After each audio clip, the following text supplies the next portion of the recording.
SIRच्या माध्यमातून एक्सरसाइज जी आहे ती महाराष्ट्रात सुरू झाली आहे. मॅपिंग सुरू झालं. जून महिन्यापासून एन्युमरेशन फॉर्म देण्यात येणार आहे. तर आम्ही आज कलेक्टरला काँग्रेस पक्षाच्या माध्यमातून आमचे शहर अध्यक्ष, जिल्हा अध्यक्ष, सगळे तालुका अध्यक्ष, सगळे ब्लॉक अध्यक्ष आम्ही भेटलो आणि कलेक्टरना निवेदन दिलं आणि विनंती केली की SIRची प्रक्रिया ही महाराष्ट्रात आणि सोलापुरात ही पारदर्शक झाली पाहिजे.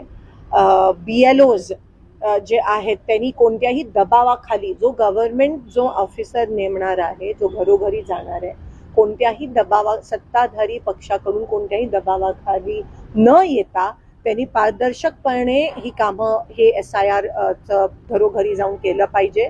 त्यासोबत जी नावं केली जाणार आहेत मुद्दामून, त्याच्यावर आम्ही शंका व्यक्त केली.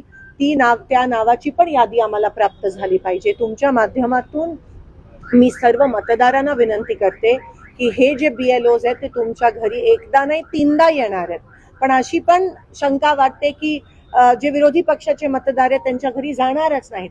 म्हणून मतदारांनी सतर्क राहावं. एन्युमरेशन फॉर्म हा सगळ्यांनी भरायला पाहिजे. जरी तुम्ही आधी मतदान केलं असाल तरीही EF एन्युमरेशन फॉर्म हा सगळ्यांनी भरणं गरजेचं आहे.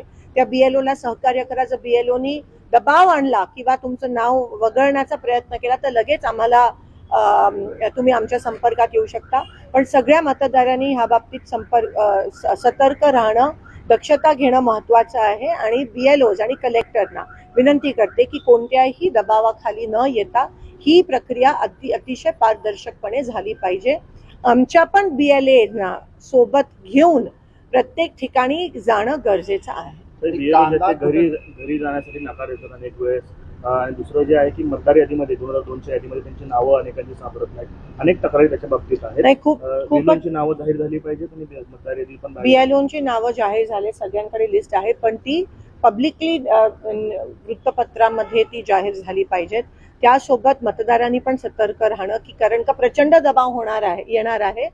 प्रचंड ह्या ठिकाणी नावं कट करण्याचा प्रयत्न आणि षडयंत्र हे सत्ताधारी करणार आहेत, जसं आपण बंगाल आणि बिहारमध्ये बघितलं. म्हणून जर मतदार सतर्क राहिला आणि आम्ही पक्षाच्या माध्यमातून पण सतर्क आहोत, पण आम्ही सतत प्रशासनावर पण दबाव निर्माण करणार आहोत.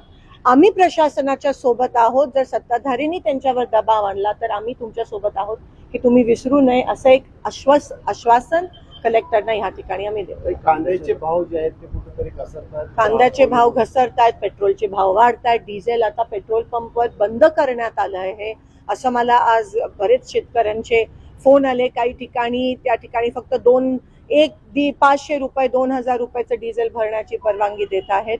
त्यासोबत खत पण त्या ठिकाणी बंद, शेतकऱ्यांना मिळत नाहीये. हे सगळं सुरू असताना आम्ही उद्या जन आक्रोश रस्ता रोको मार्केट यार्डामध्ये सगळे शेतकरी, कारण का जसं मी म्हणाली डोक्यावरनं पाणी गेलं आणि आता लोकांमधून तुम्हाला उद्रेक आणि उठाव, त्याचं पहिलं पाऊल कॉक्रोच जनता पार्टी होतं, पण आता रस्त्यावर पण लोक उतरल्याशिवाय राहणार.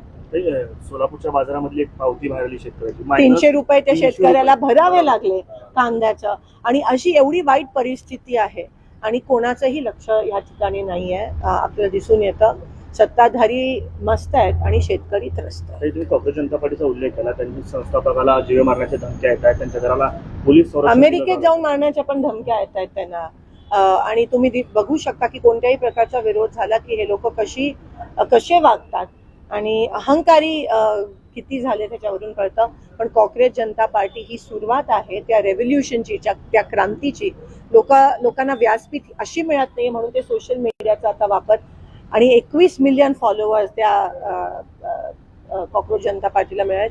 ही सुरुवात आहे आणि हा उद्रेक तुम्हाला येणाऱ्या दिवसात दिसायला मिळेल, बघायला मिळेल.